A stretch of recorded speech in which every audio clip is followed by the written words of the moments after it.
Okay. All right. So, welcome to Let's Talk About Autism Session 2, What Families Need to Know, Safety, Support, and Connection.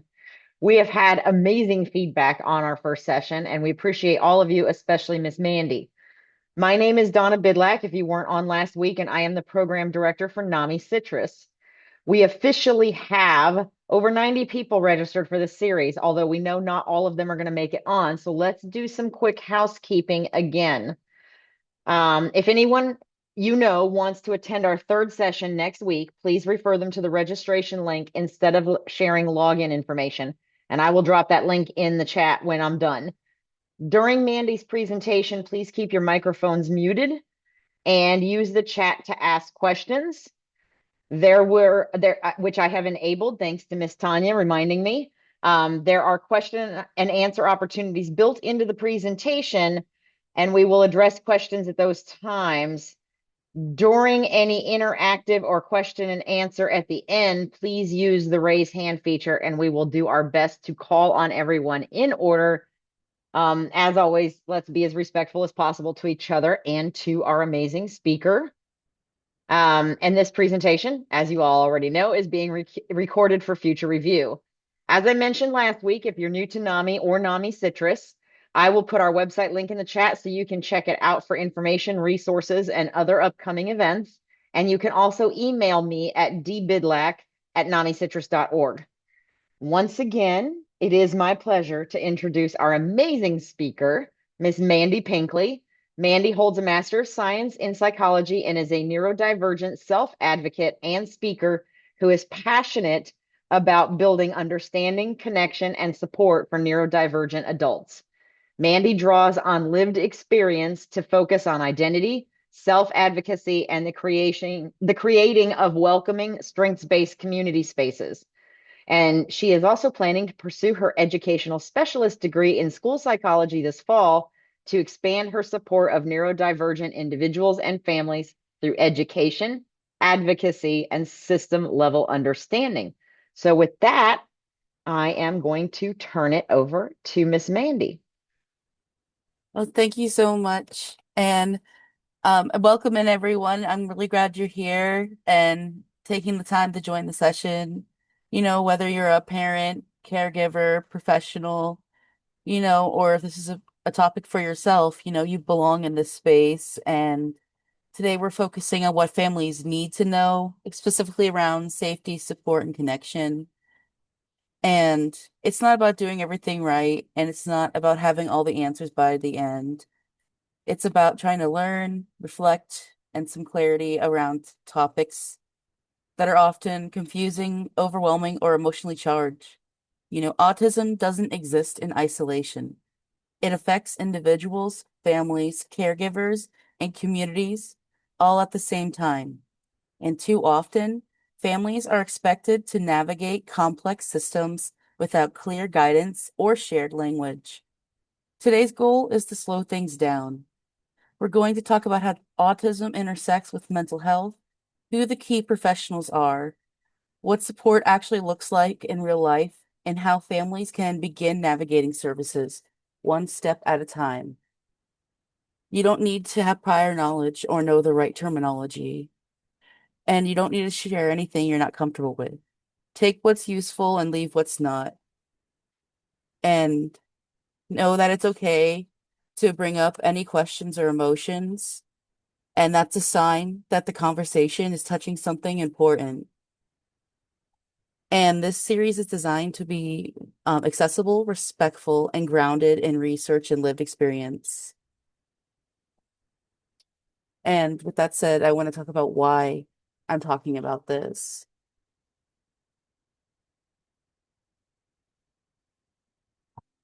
And why I'm talking about this and why I chose to do it in partnership with NAMI. I'm autistic, and more than that, I know what it feels like to be misunderstood in mental health care.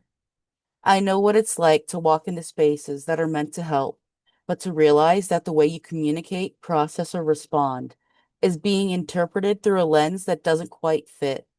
That experience stays with you. It shapes how safe you feel asking for help.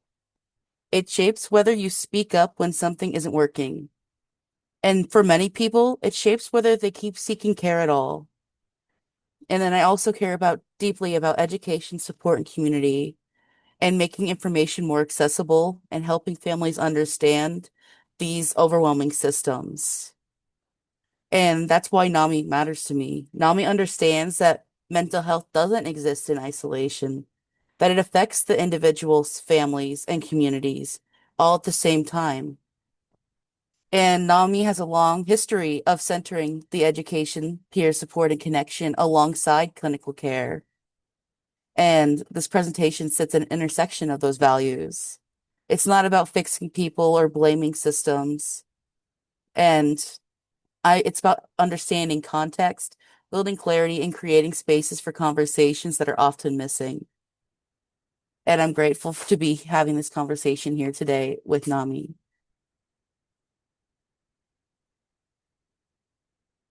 I want to be clear about something that autism is not a mental illness. It is a neurodevelopmental difference, a different way for the brain to process information. And then in reality, autistic people are significantly higher risk for mental health challenges across the lifespan. And then research shows that between 74 and 90% of autistic people have at least one co-occurring mental health condition. And the data even becomes more serious when we look at suicide risk. Research shows that individuals face a significantly higher risk of suicide, with estimates ranging from 8 to 9 times higher than the general population. And the risk is not because of autism causing suicide itself. It's because when autistic people are misunderstood, unsupported, or invalidated, or forced to navigate systems that don't recognize how they experience the world, mental health challenges don't emerge in a vacuum. They develop in response to chronic stress, unmet needs, sensory overload, social misunderstanding, trauma, and masking. When someone spends years being told they're too sensitive, rigid, dramatic, or not trying hard enough, that has a real impact. And when communication differences are misread, that creates harm. And when autistic traits aren't recognized within mental health care, people often receive treatment that doesn't fit their needs. And that's why autism belongs in mental health spaces. Not because autism needs to be treated, but because mental health outcomes are shaped by whether autism is understood. And mental health providers are often the ones people see during burnout crisis, but not at the beginning, but after things have gone wrong. And the autism isn't part of the lens being used, and it gets missed often.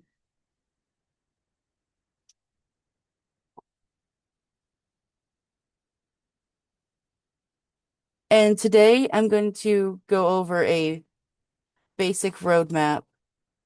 And it's about not mastering every system.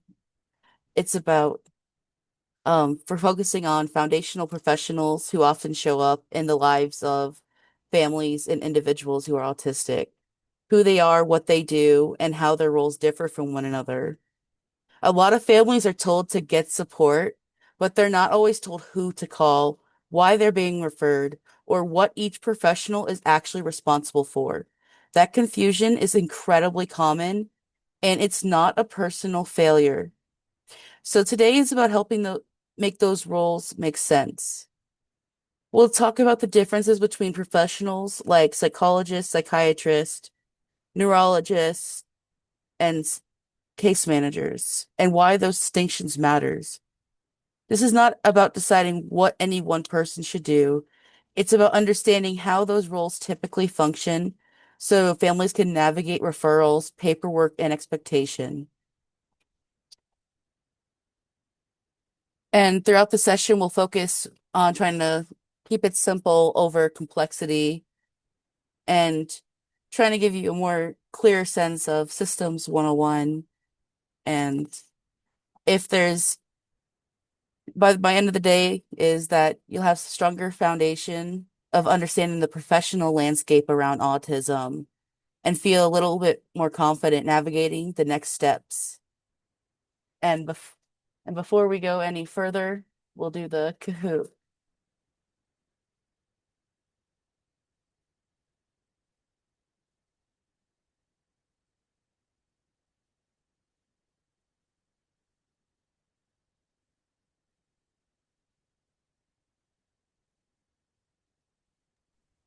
Can you go ahead and drop that link in the chat for anybody that can't do the, I think it's Kahoot, just I.IT was. I didn't know if it was different from last week.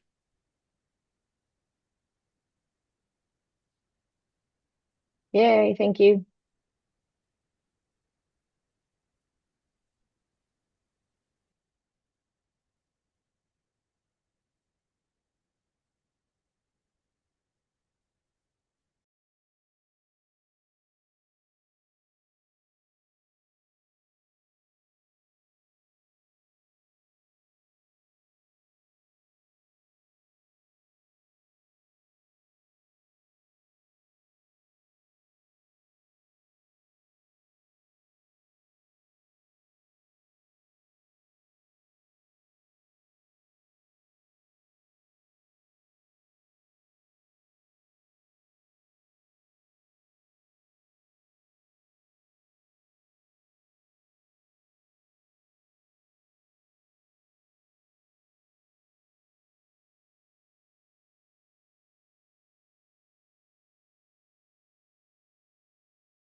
I encourage you all to join in. It's a lot of fun. There's no wrong answer, except when it's wrong, but nobody knows.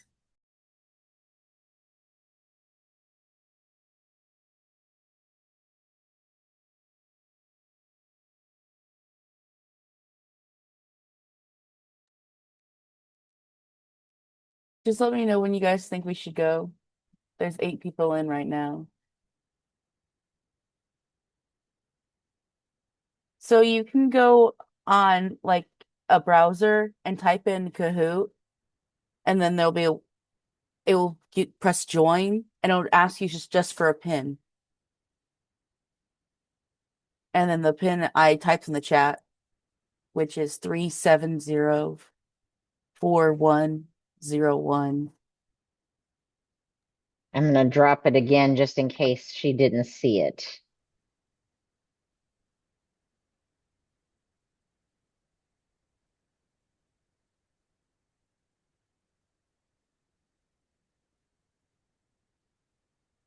We have 20 total. Well, make that 21 in the call right now.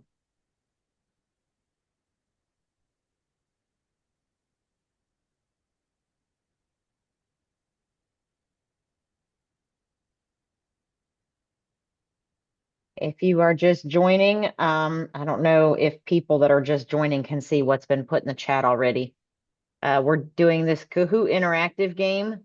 You can scan that barcode or go to, I'll drop the link one more time because I think sometimes,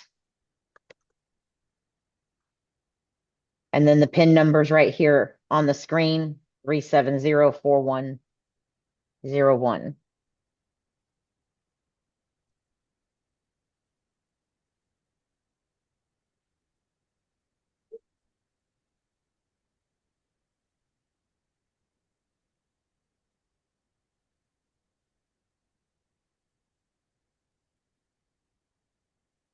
Well, it looks like we have just about half, so now we do have Great. about half. So we can probably get started. Yeah, sounds good.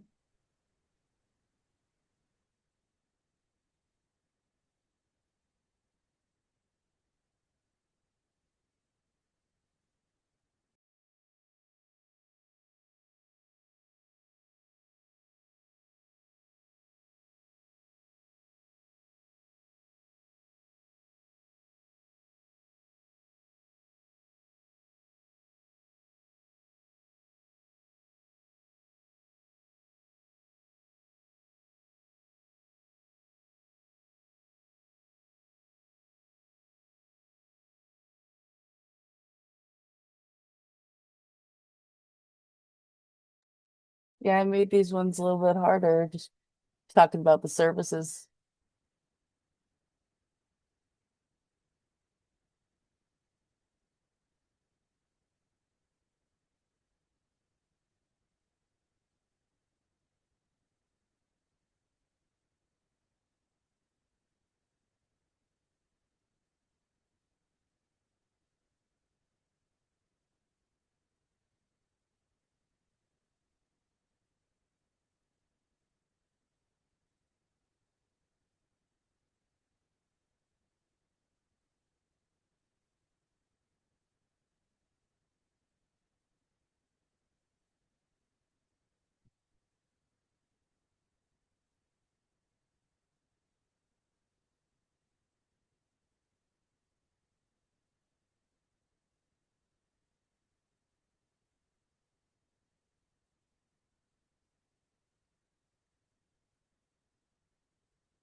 Maybe if we have time at the end, we can redo it and see if we could get more right answers. That may be fun.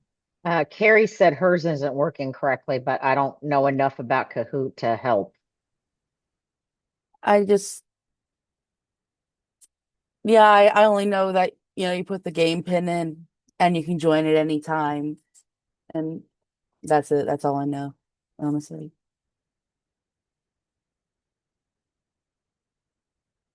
I'm sorry if it's not working. Yeah, we have a couple that are having a hard time with it. No, No, it this is just, oh, sorry. no, you go right ahead. No, it's just something like an icebreaker at the beginning. There's 15 questions on it.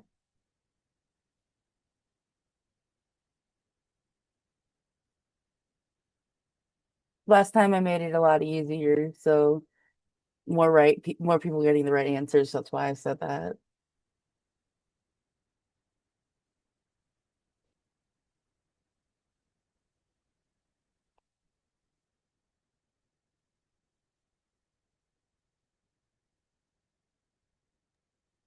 We're super glad you're here.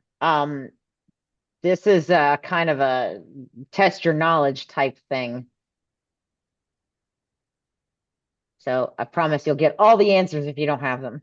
Mandy will have them all. The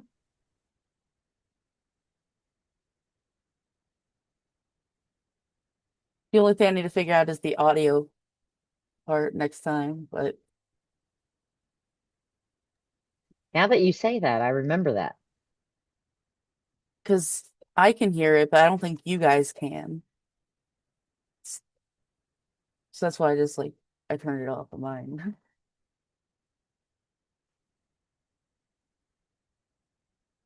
So this one, I think you guys saw it, was a trick question. It's significantly worse. Yeah, I can send out the PowerPoint for sure. Yeah, especially this one. I put a lot of good information on it. We also send out the recording after the fact to everybody that's registered.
These are really good questions. I'm excited to learn the answers.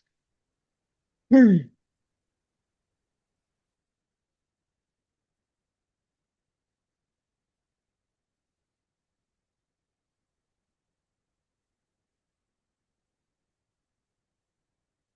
Oh, I messed this one up. Sorry about this one. It just increases the odds of being right. Well, only one actually is right. So Ah, it's the ah, opposite. ah. Well, I guess roulette, that.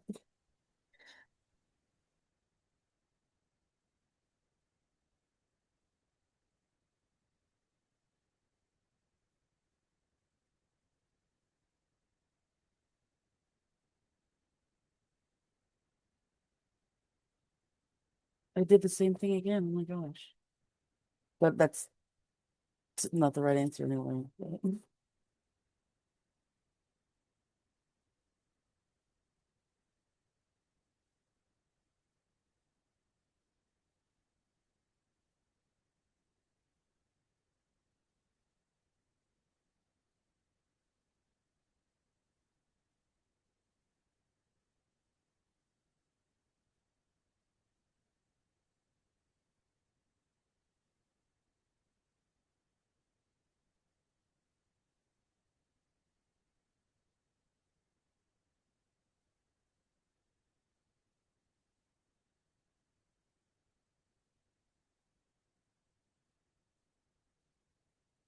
This group looks like they're on fire today.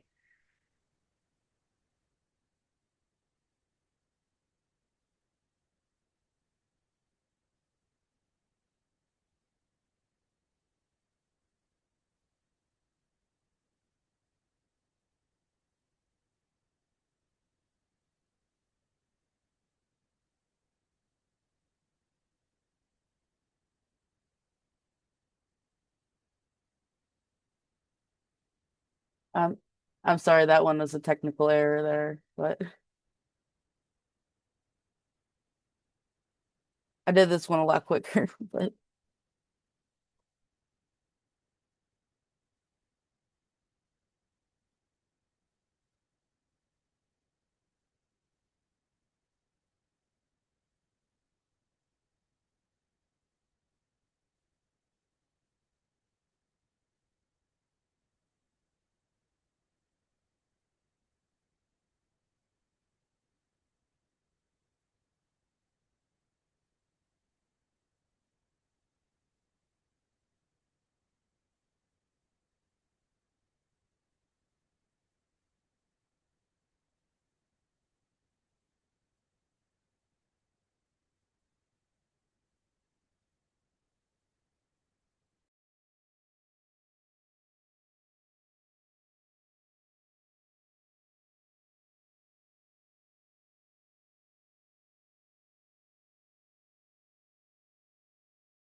well, thank you guys so much. And I'm I'm sure there's a lot of questions. I was gonna put a Q&A after this, but I think it's better to get through some of the content first.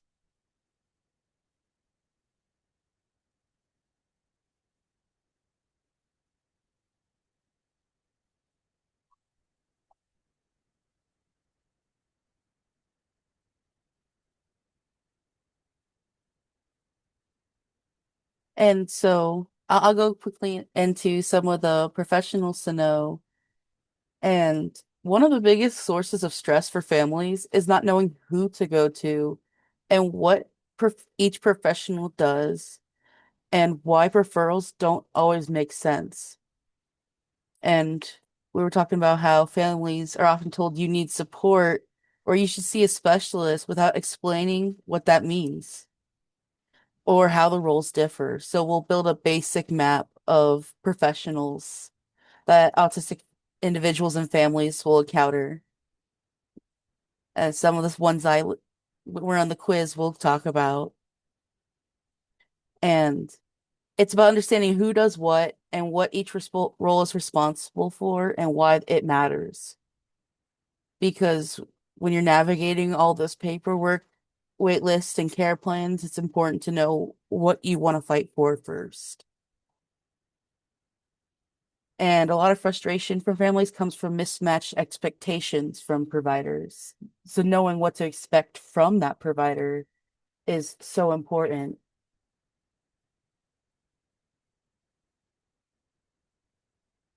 And so where do you even start? There is no right order. There's only a next step. And after you're about to hear about all these professional systems and services, it'll be completely normal to feel overwhelmed. It doesn't mean that you're behind or doing something wrong. And it means that you've been given a lot of information at once. And so the slides coming ahead is not a checklist, it's just a compass. You know, if the person you're supporting is school age, a good place to start is often with the school, by specifically requesting an IEP or 504 evaluation. And that creates a formal process and opens up the doors to educational support. While a person that's an adult may start with the primary care provider or mental health provider to help with the documentation and referrals. Even when they aren't specialists, they can often help connect the dots and give some type of guidance. And if financial stress is the most urgent issue, start with an SSI or benefit screening so you can help stabilize basic needs and open access to other supports like healthcare or housing.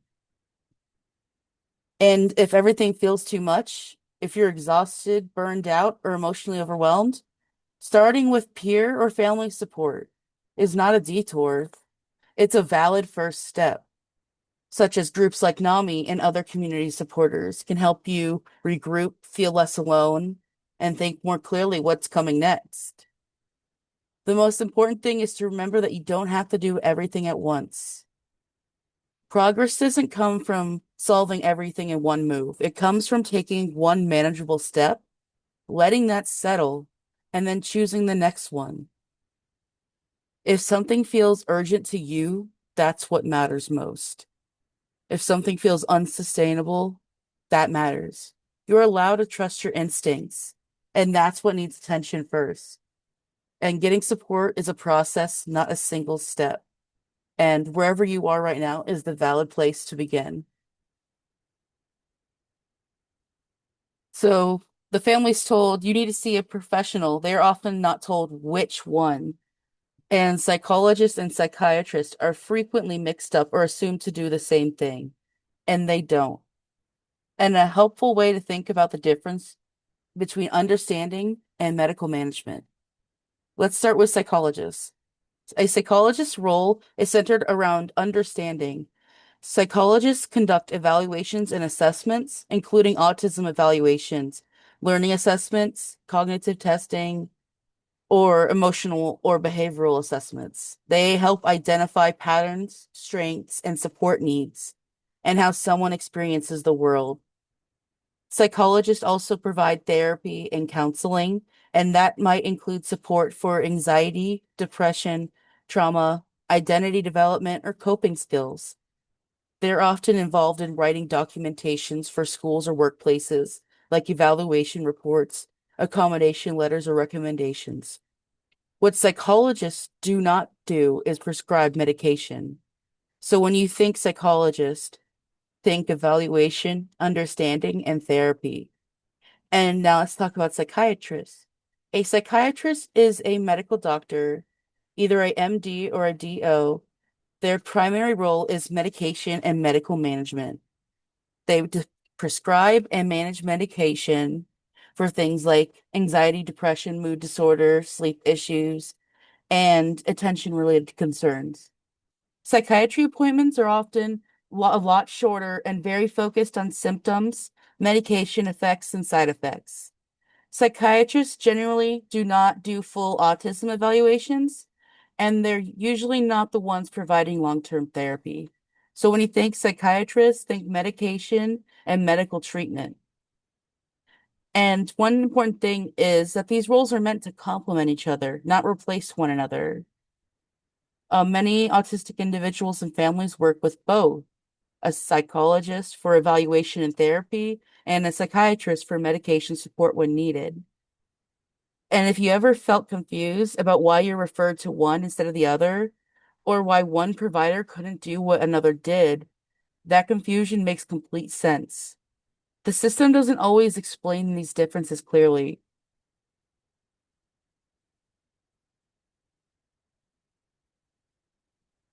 So, and the next slide is a neurologist and the primary care provider. And a neurologist is a medical doctor who specializes in the nervous system and brain-based medical conditions. And the neurologists diagnose and treat things like seizures, migraines, movement disorders, and certain sleep disorders. They may order tests like brain imaging or EEGs if there are specific neurological symptoms present. What's important to understand is that neurologists are not typically involved in autism treatment or ongoing autism support. Autism itself is not a neurological disease that neurologists manage.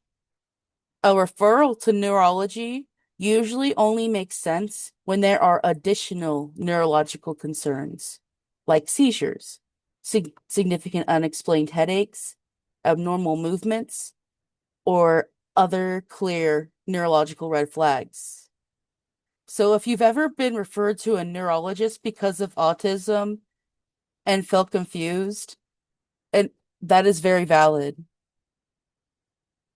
And let's talk about primary care providers.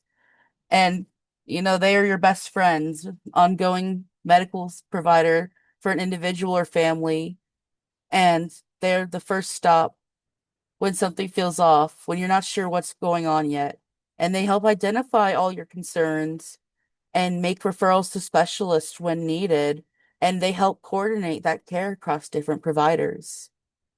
And they can also document needs for accommodations for school or workplace or benefits applications.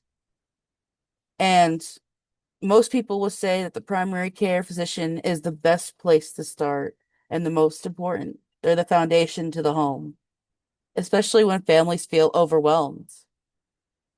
They may not provide specialist autism services themselves, but they play a critical role in opening doors, connecting systems, and helping information move between providers.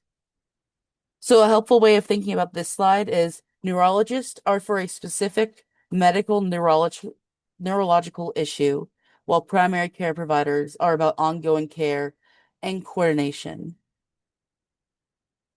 And now that we've talked about medical roles, I want to move into professionals who support daily life and communication, occupational therapists and speech language pathologists.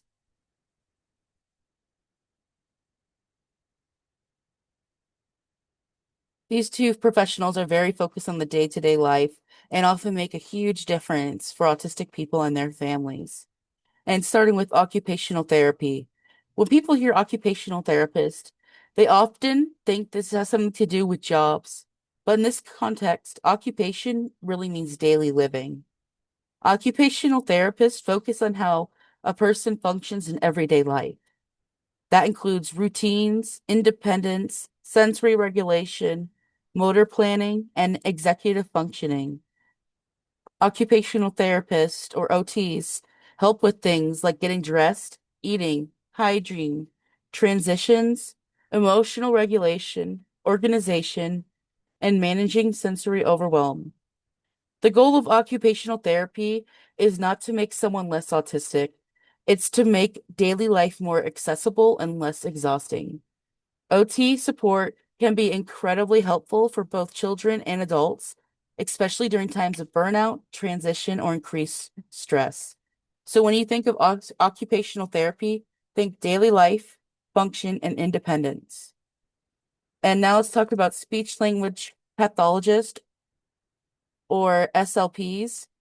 Speech therapy is often misunderstood as being only about talking. In reality, SLPs support communication in all forms, not just spoken language. That includes expressive communication, receptive communication, social communication, and language processing. And this is where AAC comes in. Really quickly is AAC stands for augmentative and alternative communication. And AAC refers to any way of communicating that does not rely solely on spoken speech.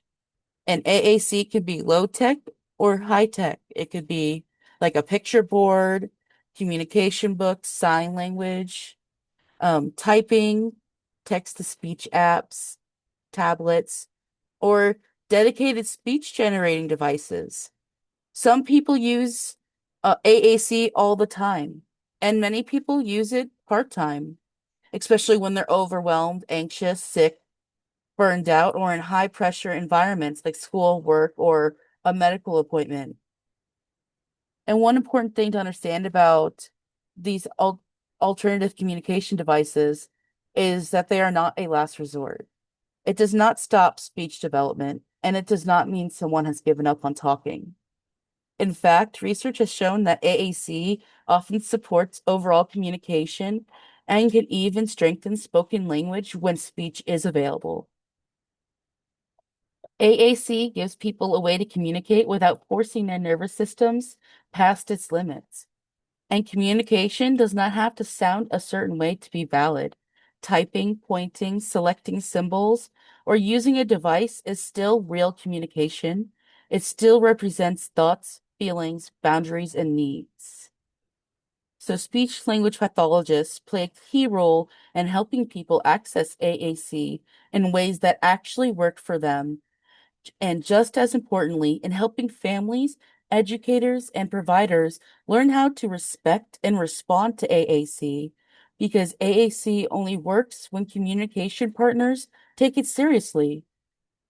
And I wanted to say real quickly, representation here matters too. Recently, Barbie released its first autism representation doll in collaboration with ASAN, the Autism Self-Advocacy Network.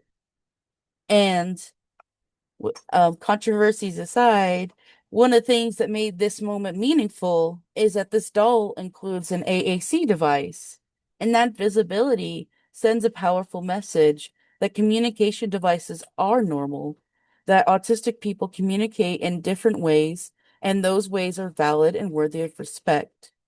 So when you think of speech language pathology, think communication, access, and being understood.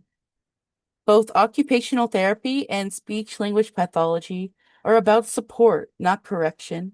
They're about reducing barriers, increasing quality of life, and helping people communicate and function in ways that align with their needs, not someone else's expectations. And many autistic people from benefit from one, the other, or both at different points in their lives. Needs change, and that's completely normal.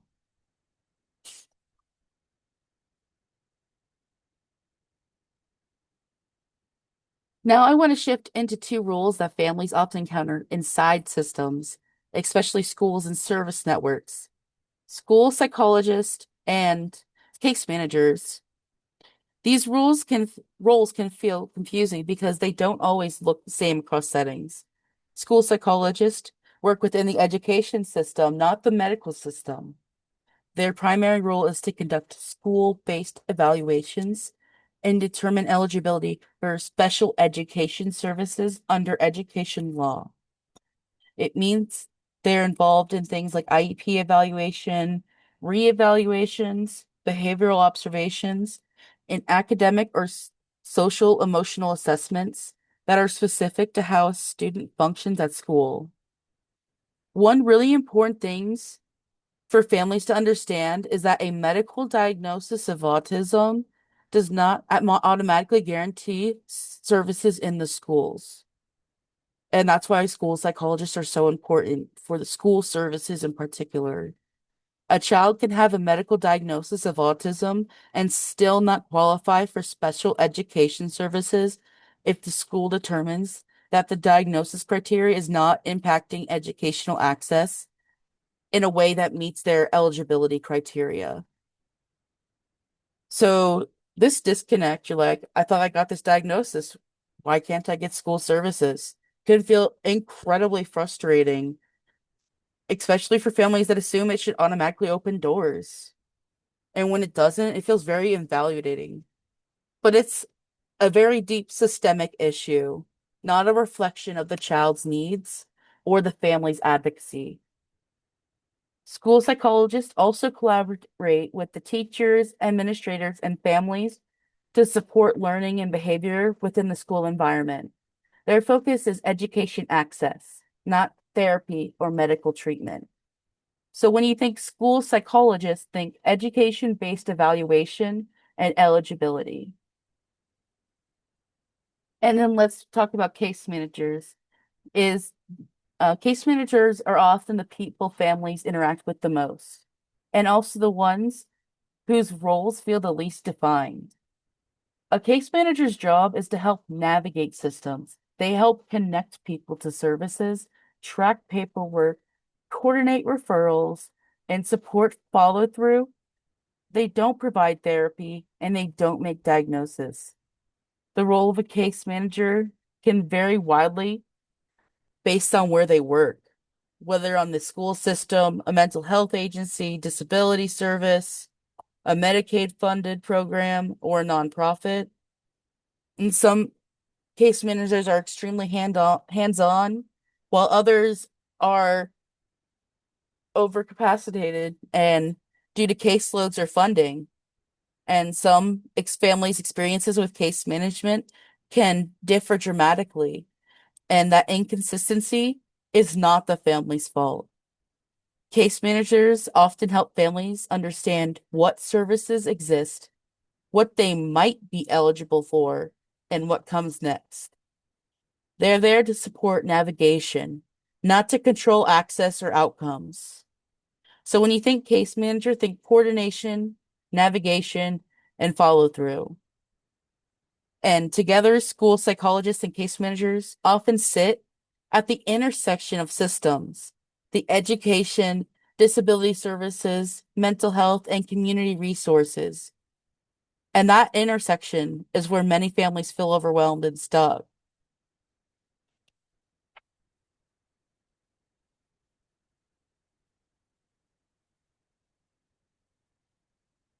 And so it's going into the social worker and a peer support specialist. I want to shift into professionals who sit closer to daily support, advocacy, and lived experience. And these are important because they help bridge the gap between mental health care and real life. Because therapy can also feel repetitive a lot of times. Social workers can work in many different settings, mental health clinics, hospitals, schools, community organizations, and disability services. Depending on their training and licenses, some social works provide therapy, while others focus more on resources, advocacy, or system support. Social workers often help families connect to services, understanding options, and advocate within these complex systems. They may assist with things like care coordination, crisis support, housing, or benefits referrals, and navigating mental health or disability services. One important thing to understand is that the scope of a social worker's role can vary widely based on their education, license, and workplace. And two social workers may have very different responsibilities, and this inconsistency can be very confusing for families. So when you think social worker, think bridging systems, advocacy, and support. And let's talk about some peer support specialists. Peer support specialists offer something fundamentally different, and it's incredibly valuable. They provide non-clinical support rooted in lived experience. Peer support specialists have personal experience with mental health conditions, disability, or neurodivergence, and they use that experience to support others through validation, shared understanding, and connection. They don't diagnose and they don't provide therapy. Instead, they offer support that says, you're not alone, and someone else has walked this path too. Peer support specialists help people navigate systems, build confidence, and feel understood in ways that traditional clinical roles sometimes can't. In many community-based models, peer support is central, not optional. It complements therapy and medical care rather than replacing it. So when you think peer support specialist, think lived experience, validation, and connection. Think about NAMI. And through social workers and peer support specialists, often help families feel less isolated in systems that can feel very overwhelming and impersonal, like you're just a number. They remind us that support isn't about services and paperwork. It's about that human connection, understanding, and being believed. Because we can all agree that these systems make you feel like you're being gaslit. So being validated is so important.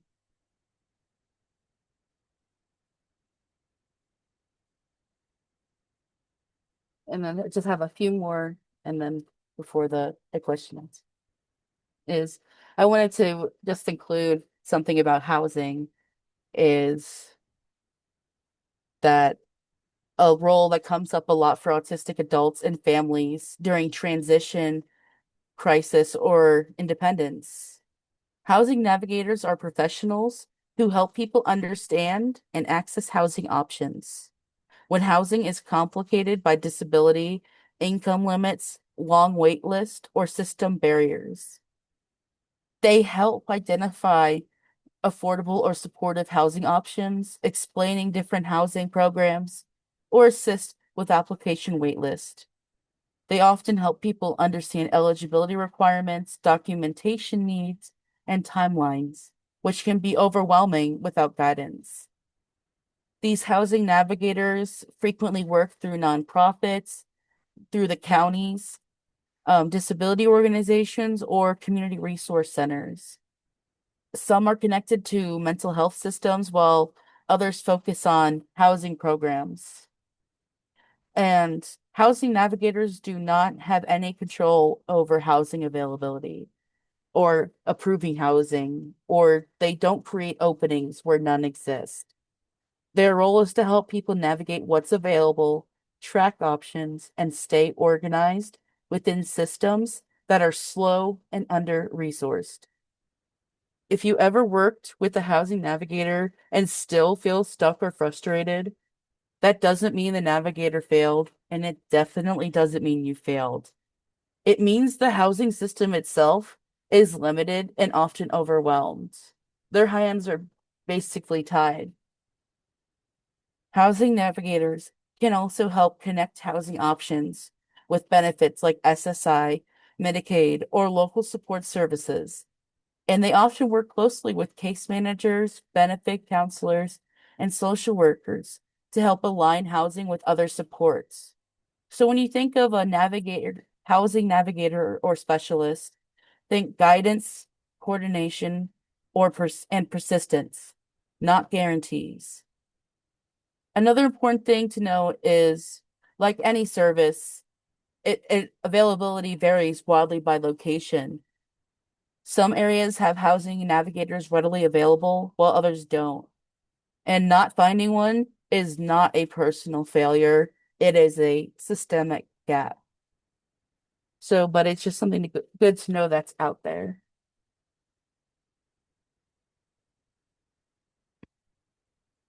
Now, I want to talk about something mentioned in the last slide about housing, healthcare, and long-term planning. A benefits counselor, or also called a disability benefits specialist. These are professionals who help navigate public benefit systems like SSI, SSDI, Medicaid, and related programs.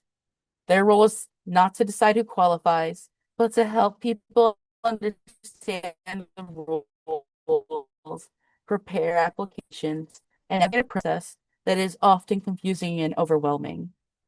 Benefit counselors help explain eligibility requirements, income limits, and how different benefits interact with each other. They often assist gathering documentation, completing applications, and understanding next steps if an application is denied. And I want to pause here and normalize something important. Being denied the first time is extremely common for these programs. It is sadly extremely common. It does not mean someone isn't disabled enough, and it does not mean they did something wrong, and it definitely doesn't mean that they should not apply again. Benefits counselors also help with appeals and follow-ups when applications are denied, and which is often when people get stuck or give up, not because they're incapable, because this process is exhausting.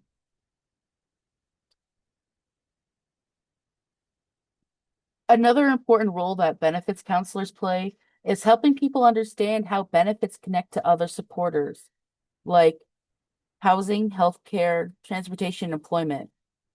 So families don't accidentally lose critical supports by making uninformed choices.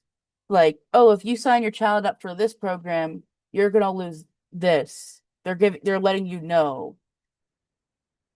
Because I see stuff like that happen all the time. I can't think of an exact example, but it's so sad when like some little advice like that could have changed their lives. And benefit counselors do not approve benefits and they don't control decisions made by the agencies like Social Security. Their role is advocacy, education, and guidance. And you can find those counselors through disability right organizations, legal aid, and nonprofits. And so when you think about a disability benefits specialist, think navigation, advocacy, and persistence, not instant results.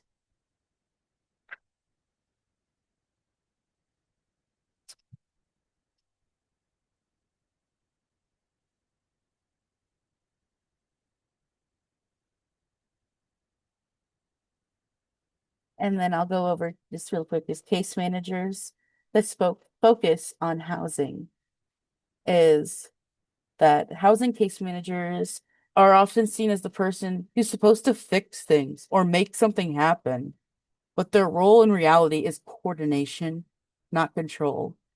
They help coordinate services across systems. They may assist in a referral or an application, help track a wait list, or support paperwork, and help families keep track of the next steps over time. They work at that intersection of the housing, mental health, disability services, and benefits. And that means they help and connect information between systems that don't talk to each other very well. Case managers may also provide ongoing check-ins and follow-up. They can help families stay organized, remember deadlines, and understand what stage of the process they're in, especially when the timelines are long and progress feels slow. What's really important to understand is what case managers do not do. They do not guarantee housing. They do not control wait lists. They do not approve benefits or placements. And they do not have unlimited authority within the system. If you've ever worked with the case manager and still felt stuck, nothing was moving, that doesn't mean the case manager didn't care. And it definitely doesn't mean you failed. Like we were talking about, the system itself is extremely under-resourced, slow, or potentially overwhelmed. And like other ones before it, case managers for housing can look very different depending on where they work and how it's funded.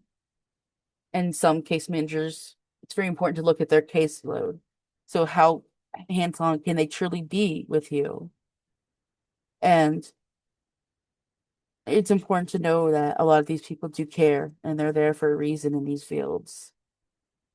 And their strength, these housing focused case managers, is in connecting the dots and helping families move through complex processes step by step. think coordination, follow through, and persistent, not instant outcomes.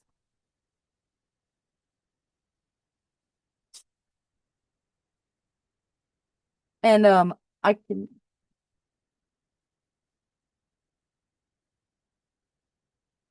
I can if I've said that there's some questions. We'll stop and do some questions right now. I have a few more of these, but We do have a couple of questions. The first one is from Carrie, and she wanted to know if you would consider presenting this to the NAMI Piedmont Tri-Counties in South Carolina. Um, I was going to ask Carrie to just go ahead and send me her contact information in private message, and then I'll put you two together afterwards. yeah, for Um, sure. Sounds great. Thank you so much. awesome. And then I am not going to try to pronounce Miss or Mr. Corchado's first name because I don't want them angry with me. So the first question they asked was, what specialist outside the school can do a psychoeducation evaluation? I'm not, I can get back to you on that question. I don't have the answer right now. I'm still learning these systems too. But for but you want to understand your rights. Like for children, if they're below 18 and in the public school system, the like we used to have the philosophy of institutions and that the burden was on the government for people like with autism to be in there. But then we went back and advocated and said no. Like an individual with autism belongs to their community and their families. So we're taking on that burden. So the public school system is required to do many things by law to support you and get diagnosis. And people often they're overwhelmed and there's not a lot of resources, but that doesn't change the law. They can't tell you they can't do certain things. And that's why I said like you can contact me, we can have a whole conversation about it. But there you want to start with like if it's about someone that's under 18, you want to like the school has to do a diagnosis evaluation, for example. And then if you don't like it or something, then do an outside. And but if that does that answer the question a little bit? And you can go ahead and come off mute, the person that asked the question. Teresa Duffy chimed in. Thank you very much, Miss Teresa, and said it is medical doctors for nervous system disorders and neuropsychologists, specialized psychologists for brain behavior, but also by nurses, LPN, RN, APRN, and physician assistants, PAs. So hopefully I got that, and we can put you, in touch with Mandy for further conversation on that particular question. And then the other question, same individual, was if the teacher is the case manager and is not educated to have children with pica, what can we do as parents? And again, Miss or Mr. Corchado, you're welcome to come off of mute if you want to clarify my interpretation of your questions.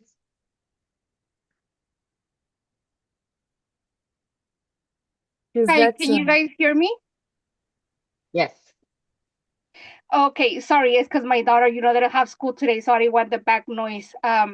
So the psychoeducation evaluation is it was done through the school district. I don't agree with it, but I haven't agreed to an IEP for the past 3-4 years. So there's only partial things signed, and there's, the whole IEP itself is not signed because I don't agree. So I'm trying to find someone outside the school, which I know I could go through IEEs, but I'm just going through her primary doctor. But they're having a hard time finding the specialist that will be able to do that evaluation.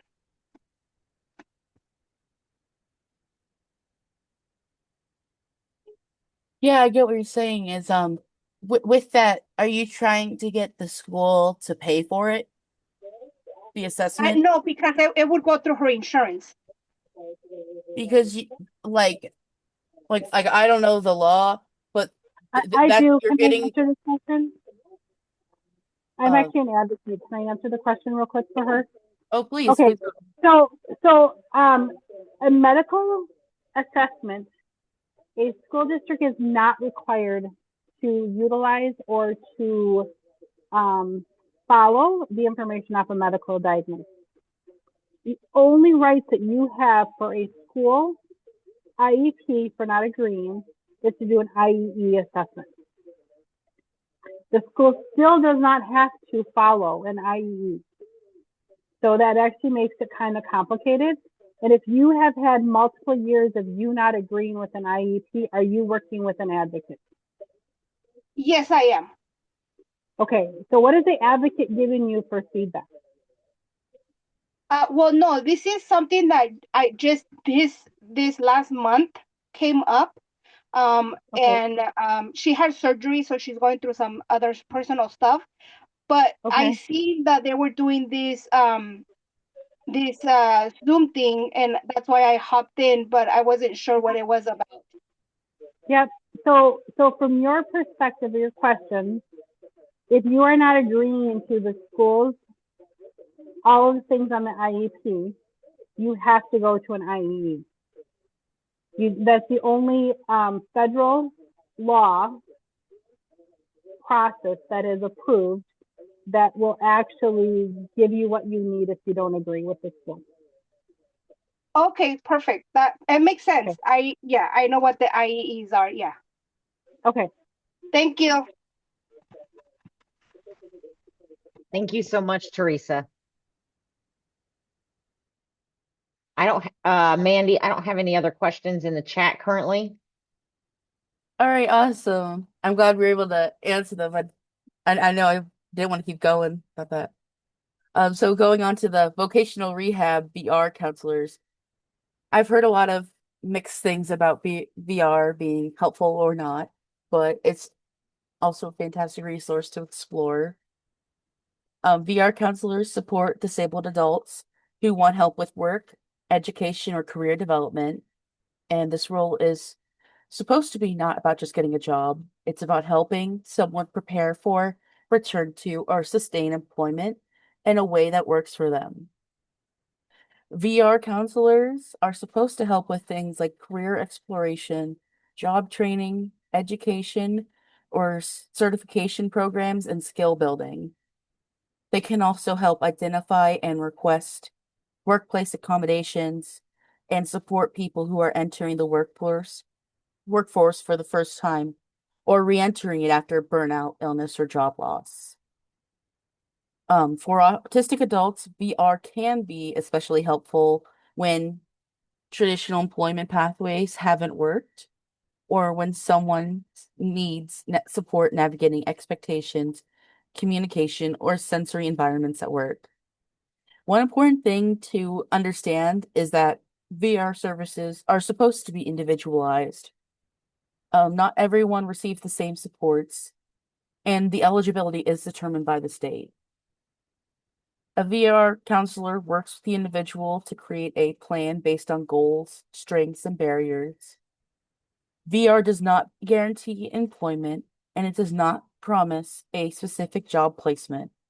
Instead, it provides support along the path, whether that path includes education, training accommodations, or gradual entry into the workforce. And they're supposed to collaborate with other professionals like employment specialists, job coaches, benefit counselors to make sure these goals align with all the other supports needed. And it's important to note that VR can move slowly, and the process often involves paperwork, assessment, and waiting periods. And it's a very frustrating process. But if you want to think about the vocational rehabilitation counselor, think career exploration, preparation, and support, not instant employment or pressure to work before someone is ready. And the reason why I was saying, like, I've been disappointed with VR lately is I've been working with people in this Florida Partners of Policymaking, and we were speaking to legislators, And these two gentlemen, have disabilities. One has autism, and said, we both have degrees in political science, and I'm being offered a job at Publix from VR. So, it's just at least good lived experience thought bubble to know.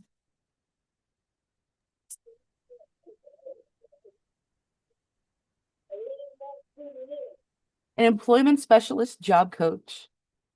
Now that we talked about VR, I wanted to talk about how they do hands-on day-to-day employment support is employment specialists and job coaches. They focus on finding and keeping a job. Their work is very practical and very individualized. I've heard very positive things about this program and concept, but the question also comes when it ends. Were they prepared enough to go without the support in the job? Because I've seen individuals like get a job from VR and have like a job coach or person that comes with them on site or helps. So they got like a free second employee, but once that job coach or whatever stopped, their quality of their job, like in the environment, went down and they eventually like lost the job. Like, so making sure they're ready and it's being sustained, not just a temporary thing. And they support onboarding, like I was talking about, and it's huge. Learning the workplace routines, expectations, schedules, and communicating norms. And for many autistic adults, this early period is where the things either stabilized or fall apart. So having support here can make a huge difference. They also help with workplace communication and problem solving. And that might include navigating misunderstandings, figuring out how to ask for accommodations, managing sensory challenges, or addressing issues before they become a crisis. Some jobs coaches provide on-the-job support. That's what I was talking about. And especially in supported employment models. That can look like checking in regularly, helping troubleshoot challenges, and building confidence over time. One important thing is that employment specialists and job coaches do not do. They don't replace an employer. They don't control workplace decisions, and they do not guarantee long-term employment. Their role is to support success, not to promise outcomes. Support from an employment specialist or job coach can be short-term or ongoing, depending on the program and the individual's needs. Some people only need help getting started, while others may benefit from the continued check-ins. So when you think of employment specialist, think hands-on support, confidence building, and sustainability, not pressure to perform or fix someone to fit a job.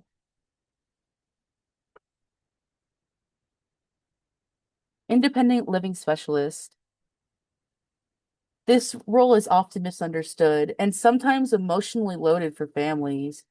When we hear the phrase independent living, people often imagine a very specific outcome: living alone, managing everything without help, and meeting traditional milestones on a fixed timeline.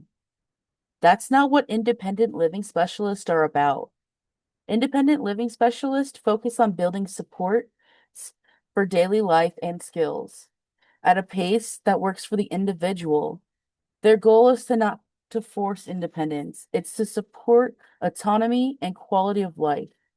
They help with things like developing daily routines, cooking, cleaning, time management, budgeting, transportation, and navigating the community.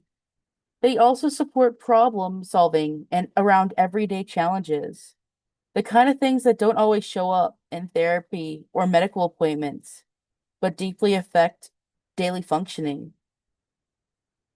Independent living specialists often work with autistic adults who want more independence but still need support, or who want different independence than what's traditionally expected. That support might be ongoing, time limited, or adjusted over time as the needs change.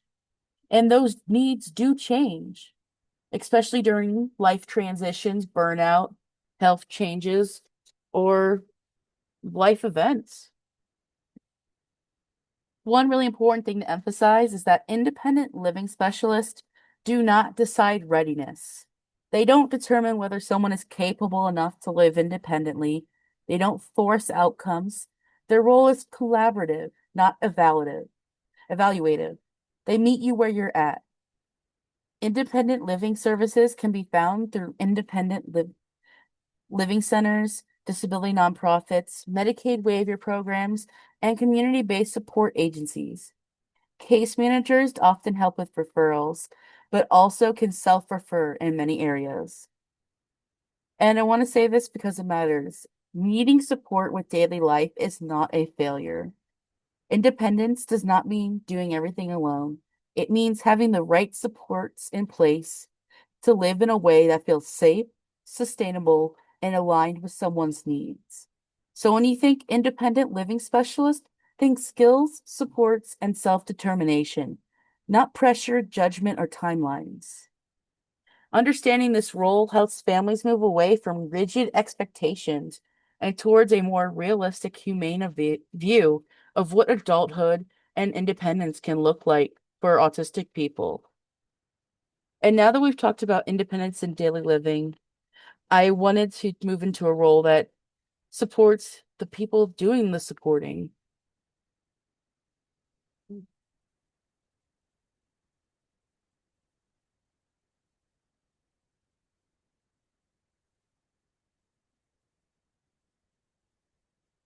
All right, so the care support coordinators. Now I want to talk about a role that often gets overlooked, even though it affects everything else we've discussed today. Caregiver support coordinators focus on supporting the mental health and well-being of caregivers, not just the person receiving services. That includes parents, partners, family members, and others who provide ongoing care or support. Caregiving can be deeply meaningful, and it can also be exhausting, isolating, and emotionally overwhelming, especially when someone is navigating disability, mental health needs, or long-term systems of care. Caregiver support coordinators help connect caregivers to resources like support groups, mental health services, respite care, and community programs. They also help caregivers understand what supports are available for them, which many people don't stop to realize sometimes that exist. Another important part of the role is validation. These coordinators help give caregivers to recognize burnout, stress, and compassion fatigue without judgment or blame. And they create space for caregivers to acknowledge their own needs without feeling selfish or guilty. They do not replace therapy and they don't make decisions for the family. Instead, they help caregivers feel less alone and more supported as they navigate complex systems. You can often find caregiver support coordinators through nonprofits, disability organizations, family support programs. There's caregiver coalitions and some community resource centers. And NAMI is an excellent example of an organization that recognizes how critical caregiver support is to overall mental health. And I want to say this clearly is that supporting caregivers improves outcomes for everyone involved. When caregivers are supported, individuals receiving care are more likely to feel safe, understood, and stable. Caregiver well-being is not secondary, it's foundational. So when you think caregiver support coordinator, think support for the supporter, not weakness, not failure, not something that should wait until crisis. You shouldn't wait till you break down to take care of yourself. And recognizing caregiver needs is one of the most important steps towards healthier, more sustainable support systems. And now that we've walked through all of these roles, I wanted to zoom out and talk to how they come together in real life. Because families don't just experience services in pieces. We've walked through a lot of different professional roles, like psychologists, psychiatrists, therapists, case managers, housing supports, employment services, and caregiver support. Knowing who does what is helpful, but here's the part that often gets missed. Families don't experience services in pieces. In real life, these roles don't show up one at a time, neatly labeled, or in a logical order. They show up overlapping, disconnected, and often without clear communication between systems. Families are expected to move between healthcare, education, disability services, housing, and mental health, often acting as the coordinator, translator, and advocate all at once. That means caregivers are juggling appointments, paperwork, eligibility rules, waitlist, and referrals, while also managing daily life, work, and emotional stress. Autistic individuals are often expected to retell their story over and over again to different providers, each one focusing on a single piece of the picture without always seeing the whole person.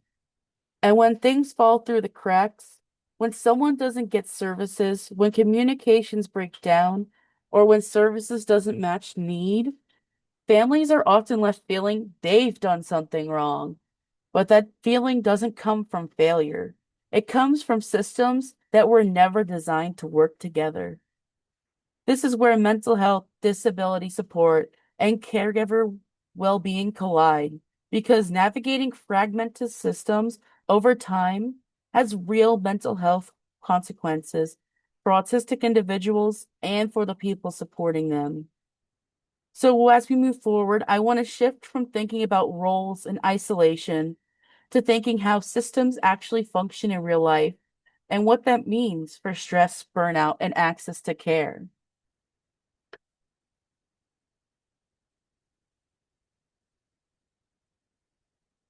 In mental health systems, caregivers are usually seen as contexts. They're seen as support people. They're rarely seen as individuals whose mental health deserves attention in its own right. When systems look at families supporting autistic adults, there's often an unspoken assumption that caregiver strain is part of the role, that stress is expected, that exhaustion is normal, that if someone hasn't explicitly asked for help, they must be managing. But that interpretation misses what's actually happening. Caregivers of autistic adults consistently experience substantially worse mental health outcomes than the general population. That includes higher levels of chronic stress, anxiety, depression, and burnout, not as temporary reactions, but as long-term condition shaped by years of navigating these complex systems. This isn't because caregivers aren't resilient. It's because many are carrying responsibilities that were never meant to be carried alone. Caregivers are often acting as care coordinators, advocates, crisis managers, interpreters between systems, and emotional anchors, while also managing work, finances, relationships, and their own health. And much of that labor is invisible. And when mental health systems focus only on autistic individual as the identified patient, caregiver well-being becomes secondary, overlooked entirely. Support is often framed as something that caregivers provides, not something that the caregiver also needs. That creates a dangerous gap because caregiver mental health directly impacts outcomes for autistic individuals. When caregivers are exhausted, unsupported, or burned out, everyone's going to feel it. Not because caregivers are failing, but because the system is failing to support the whole family. Another challenge is that caregiver distress doesn't always look dramatic. It often looks like chronic fatigue, emotional numbness, irritability, guilt, or quiet withdrawal. It looks like people pushing through because stopping isn't an option. So caregivers often don't show up in crisis. They show up depleted. And when systems interpret that depletion as coping or handling things, support doesn't get offered. Research makes it clear that caregivers of autistic adults experience a significantly lower health-related quality of life compared to the general population, and that includes both mental and physical health. That's not a small effect, it's substantial. Yet caregiver support is often fragmented, optional, or only offered after crisis. This isn't about blame, it's about design. Mental health systems were not built to support lifelong caregiving roles, especially when disability, mental health, and systemic barriers intersect. As a result, caregivers are often expected to adapt endlessly instead of systems adapting to meet real needs. Supporting caregivers does not take away from autistic individuals, it strengthens the entire support network. And families are more stable when everyone has access to the proper care. There's a woman I went up to Tallahassee to advocate for some bills, and her son needs 24 hours of support, and the insurance covers 8. And she's and it's so much. And she's at the point in her life where like she needs to like he needs to be like physically moved all the time and stuff, that her body is broken. And that story really touched my heart. Like wow, she really needs this support. Like there is no stopping. She's just every day breaking her body slowly more and more while crying out for help from legislation.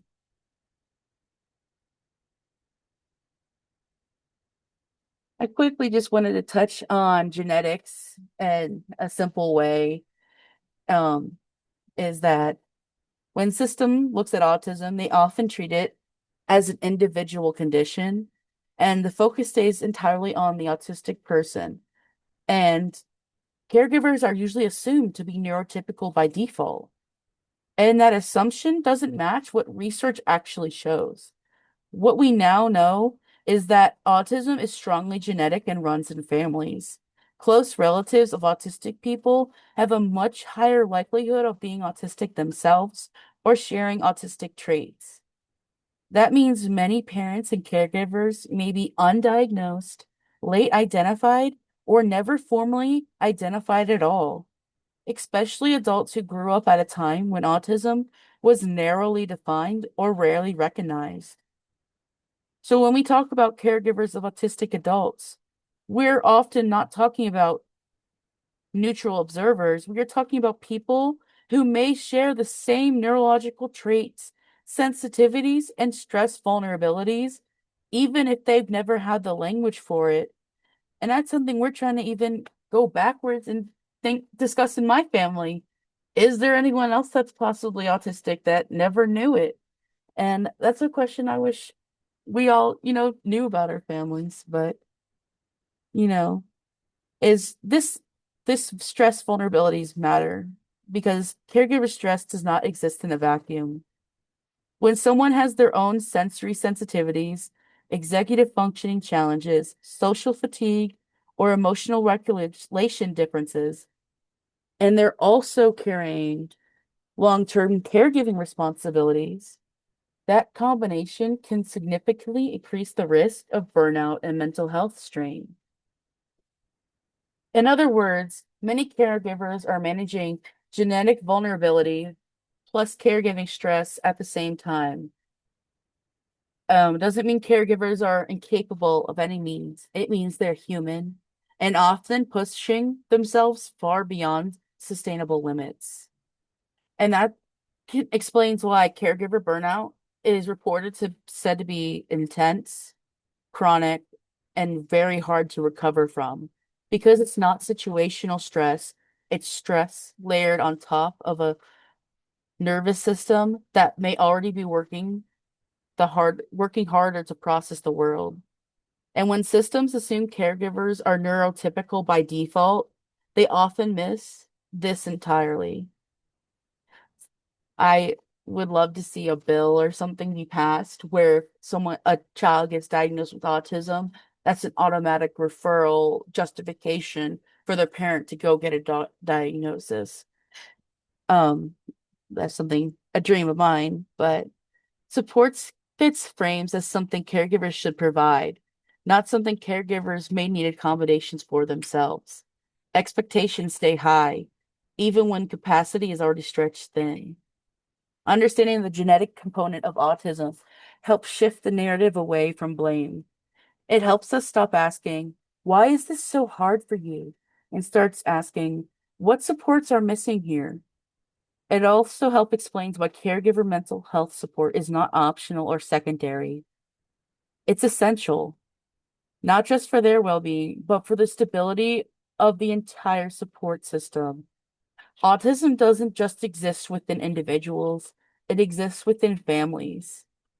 And when we recognize that, we can start designing support that reflects that reality instead of asking caregivers to carry everything alone. And now that we talked about caregiver health and genetic vulnerability, I want to move into what families actually encounter when they try to get services and why navigating support often feels so complicated.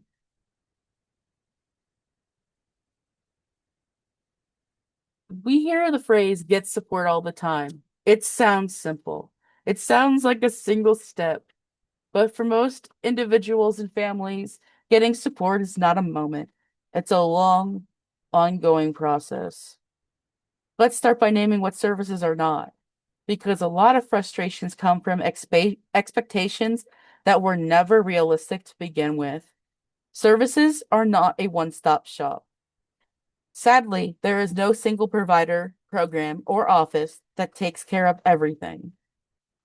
Support is usually scattered across healthcare, mental health, education, disability services, housing, employment, and benefits. And families are often expected to coordinate between those systems on their own. I keep repeating it because out loud, because that's how many systems every person has to navigate for you to really feel the weight of that. And there, how there's no single provider or program that can take care of everything. And a diagnosis does not unlock everything people assume it will. Oh, you got that autism diagnosis? You qualify for SSI now, right? Sure, yeah. Let's go with that. Like it's a lot more complicated than that. And access is often shaped by eligibility rules, funding availability, geographic location, age, and timing, not just by need. And services almost always require follow-up and self-advocacy. Applications stall, referrals disappear, calls go unanswered, paperwork needs to be resubmitted, long periods of waiting are coming.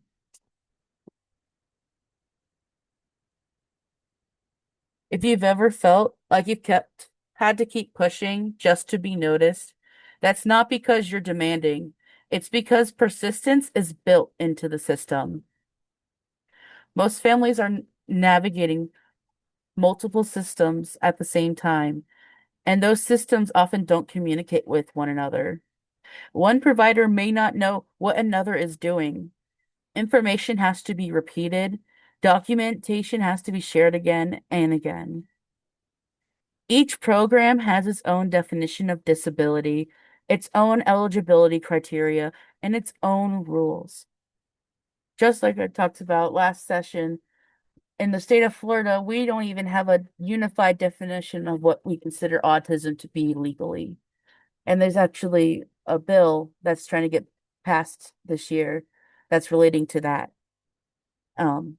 So we'll see how that goes. But it's something to think about that we don't have our ducks in a row to be on the same page about the basic definitions of these huge, disabilities.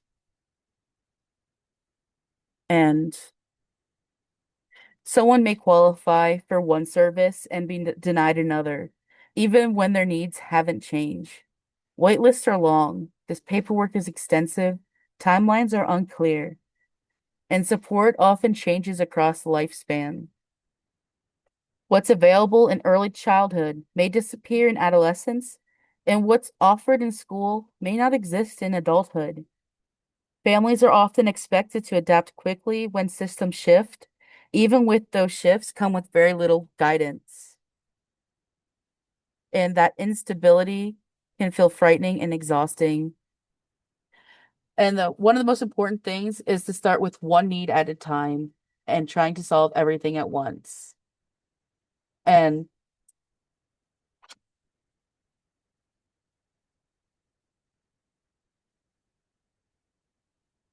had gone over this last time. I had changed it, is how the support levels are used is to allocate resources. A lot of people have controversy of why did they change it, is because the labels like Asperger's was creating divide in the community. We shouldn't be looking at higher and low functioning because it's not that simple. You could be academically smart and have problems socially, or I like to look at it as a constellation of stars. There's different needs for everything. And the last thing is I had talked about, keeping caregivers in mind when trying to also make support groups for neurodivergent adults. So we're making that first pilot support group with NAMI Tallahassee. It's going to be for adults here on Thursday. And we moved their family support group to be the same time. So we could, in the future, hopefully get the caregivers to go in one session and then the adult children to go in the other session and start providing those resources. And thank you guys so much. I went a little bit over on time, but I wanted to include all those different roles because last week you guys were asking me about it and I was like, I wanted to try and meet that need. Hi. It's pretty cool. Well, thank you. Mrs. Corchado, you had a question about Pika that I don't think we answered, but then Teresa Duffy did. Do you feel like you've got the information you need, or? Sorry, I couldn't hear her when she was speaking, so I had to log out and come back in, and it didn't let me see no more messages. Okay, and that's what I thought. I had a feeling that you can't see messages that have been posted before you came in. Mrs. Corchado, can you send me your email address individually in a private message, and I will see if I can connect you with Miss Mandy and maybe Teresa. Maybe we can work something out there to So get I you the send it information you need. to the person that sent the Zoom link? Is that who I'm sending it to? I'm the one that sent the Zoom link. So yeah, if you can Okay, so shoot. then I sent my email to you. Okay, perfect. Yes. And then Miss Teresa's answer, if I can locate it here, was, I can't find it now. So while I look for that, does somebody else have a question? Well, I can answer the question verbally. Awesome. Thank you, Teresa. From a school perspective, you're going to work with the occupational therapist at school on how to support PICA at school. But I also recommend looking at either an outside OT or a feeding specialist to support the PICA.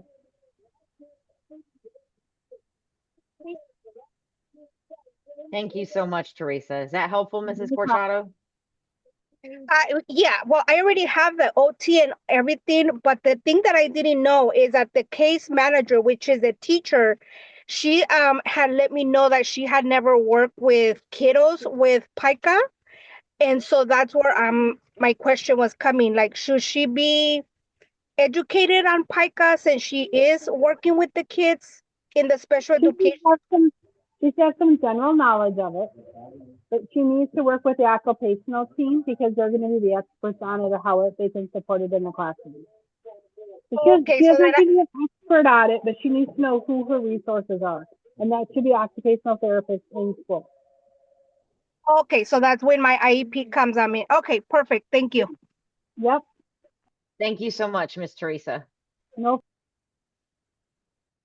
Okay, did anybody else have any questions? I didn't have anything else up here, other than a statement from Carrie about it being interesting that the pieces of the entire system are lengthy, frustrating, and overlap, and are overwhelming to the family. Yeah, the system is so overwhelming, and like I know it, like the presentations like sounds overwhelming, but it's not the way I worded it. It's just because that's how it is. It really is. There's like I'm sitting there listening, the parent does all these things, and it's 10 things I'm listing, and I'm just like I'm more appreciating the parents as I'm reading it. I'm like, oh, I don't know how I would do it because I'm not a parent. So I give them Exactly. a lot of credit, guys. So And then Valerie said this is a very detailed information and a lot to process. Thank you. And Jennifer said thank you once again for a great presentation. Does anyone else? I know it was a little bit longer today. Does anybody else have any questions or comments that they Not want to? not a question, but a comment. This is something very interesting, especially because it talks about the different specialty that, like she said at the beginning, when we get the diagnosis, because that's how I felt when they told me she had autism. They're just like, okay, go with God, go. But I was left by myself to deal with specialists. So I appreciate this virtual presentation. Thank you. We're glad you found it helpful. Anyone else?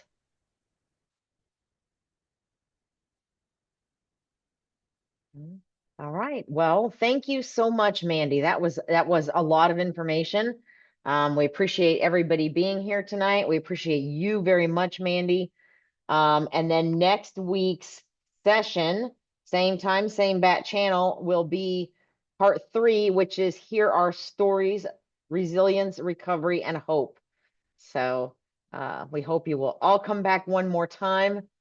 And I will get this recording out to you sometime later in the week once I make sure that Zoom is giving me the right thing.